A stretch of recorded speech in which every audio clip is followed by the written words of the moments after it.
Last night we had the first presidential debate of 2016, and it went exactly as everyone predicted it would. Trump was able to hold it together for about the first 8 to 10 minutes before he reverted back to his old bullish self, complete with a very odd case of the sniffles all throughout the debate that even led Howard Dean to tweet out wondering whether or not Trump was on cocaine.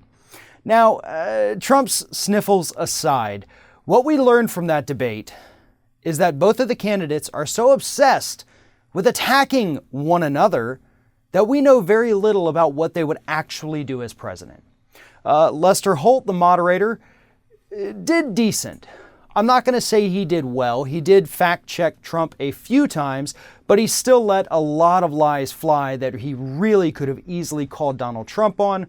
So a decent job, not great, could have been better. For Hillary Clinton, she hit every point that she needed to hit during that debate. She attacked Trump for his attacks on women, for his shady business practices, which he defended by saying, well, that makes him smart. Not paying taxes makes him a smart guy.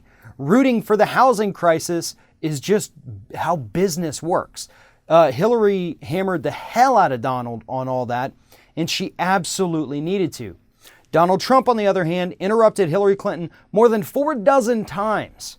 Misogyny was on full display from Trump, along with his complete lack of empathy for any other human being on the planet. I mean, when you look up the textbook definition of a sociopath, Donald Trump fits every single piece of that description. And obviously, something that we saw played itself out last night is that Donald Trump is indeed a corporate sociopath. Here's what gets me. All right, today all of the analysis is who won. Well, online polls, some of them show Donald Trump won, some show Hillary Clinton won.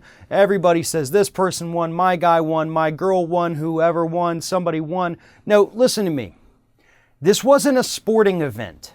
I know the coverage all day made it seem like it with their tailgate parties and marching bands, but that's not what this was. There was no clear winner and no clear loser because that's not what a debate is about. It's not about making the other person look bad. It's about selling your case to the American public. And I think that's what this campaign has grossly gotten away from. We know Donald Trump is horrible. We want to know what you stand for, Hillary. And Donald, we know that you hate everybody on the planet, but do you at least have any kind of plan other than build a wall? I mean, come on. These guys, these people have to have some kind of policy position to make their case. It can't just be Hillary's bad because Bill Clinton passed NAFTA and Donald Trump's bad because he insults women every time he opens his mouth. Those aren't campaign points. You can't win a campaign. You can't win a debate by saying, I'm better because this guy's so bad. No, that's not how this works. The real winner of the debate should have been the American public, but they did not win. In fact, the only clear winner was the media, as they had more eyeballs on the screen than they've probably had in years. So we learned very little from the debate.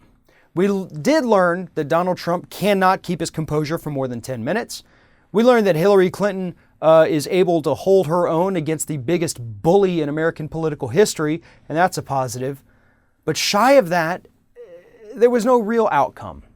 No winners, no losers, unless you count the American public, because last night truly was a sporting event spectacle that offered us no real glimpse into what either of these people stand for.